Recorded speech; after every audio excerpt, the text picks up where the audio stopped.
તો મિત્રો આજે તમને 190 વર્ષ ઘરડો વીંછી બતાવું જેનો વજન છે 350 કિલો મિત્રો। તો તમને એકવાર લાઈવ બતાવું એટલે તમને પણ વિશ્વાસ આવે કે ખરેખર આવડો મોટો વીંછી પણ હોય છે।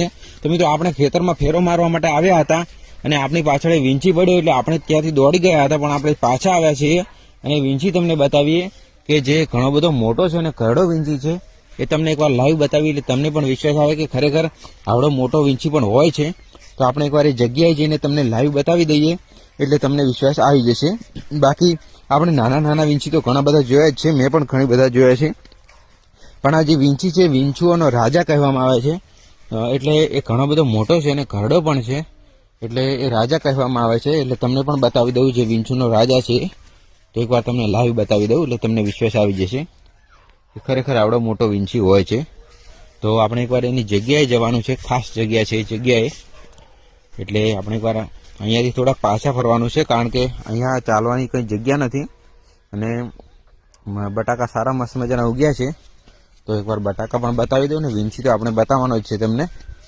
તો સૂરજ હાથમાં આવ્યો છે અને આપણે ખેતરમાં ફેરો મારવા માટે આવ્યા છીએ, એટલે આવ્યા હતા પણ હવે ફરી આવ્યા છીએ, જે વીંછી બતાવવા આવ્યા છીએ।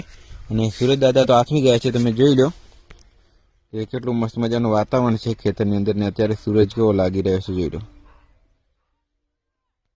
તો આપણે તમને વીંછી બતાવી દઈએ એટલે તમને વિશ્વાસ આવશે કે ખરેખર આવડો મોટો વીંછી હોય છે।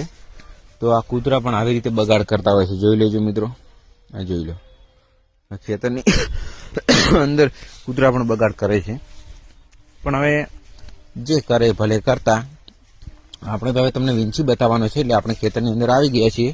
તો તમને પણ એકવાર લાઈવ વીંછી બતાવી દઉં જે ઘણો બધો ઘરડો છે અને તેને ગુસ્સો આવે તો મિત્રો ઘણું ભયાનક રૂપ ધારણ કરી નાખે છે અને અહીંયાથી પાણી પીવા આવે જ છે વીંછી। આ જોઈ લો અહીંયા પાણી ભરેલું હોય છે, આખું ભરેલું જ હતું પણ વીંછી લાગી પી ગયો છે એટલે અત્યારે પાણી ગતું નથી।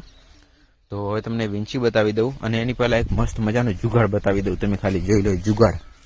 તો હવે તમે બધે ચાર્જિંગ જોયા હશે, ખેતરમાં નહીં જોયું હોય, ઘરે તો જોઈ જશે, પણ આપણે જોઈ લો કેવો જુગાડ કર્યો છે।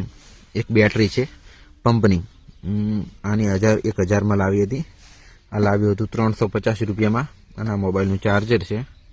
તો બેટરી અત્યારે આપણે ચાર્જિંગ કરી નાખી છે એટલે આ બેટરીથી ખાલી મોબાઈલ ચાર્જ કરો તો તમે 10 થી 15 વાર, 15 નહીં 20 વાર ચાર્જ કરશો ને મોબાઈલ તો પણ બેટરીનું ચાર્જિંગ નહીં થઈ રહે, એટલી વાર તો ખાલી ચાર્જ થશે અને ચાર્જરથી ફાસ્ટ ચાર્જિંગ થશે।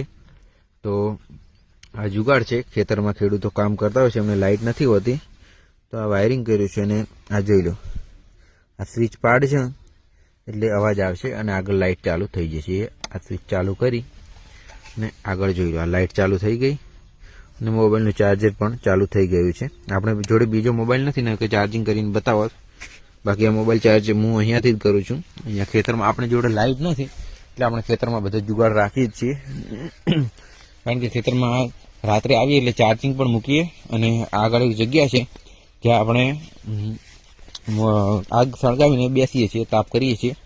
તો વીંછી મિત્રો આ કૂતરો પણ વીંછી પાછળ જ આવ્યો હતો પણ વીંછી લાગી ભાગી ગયો છે, નહીંતર કૂતરો ભસો હતો અને તેની પાછળ પડી ગયો, પણ વીંછી ભાગી ગયો હોય એવું લાગે છે। તો આ ફરીવાર વીંછી દેખાશે તો આપણે ફરીવાર નક્કી પાક્કો વિડીયો બનાવીશું, બાકી અત્યારે તો વીંછી ભાગી ગયો છે એટલે હવે આપણે તો એને પકડીને કોઈ પાછા તો લાવી શકે એમ નથી, પણ બટાકા બતાવી દઉં કે કઈ બાજુના બટાકા સારા છે।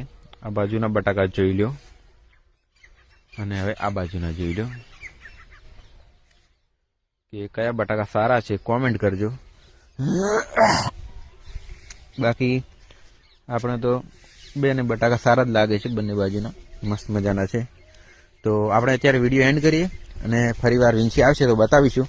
તો અત્યારે વિડીયો એન્ડ કરીએ અને બાય બાય।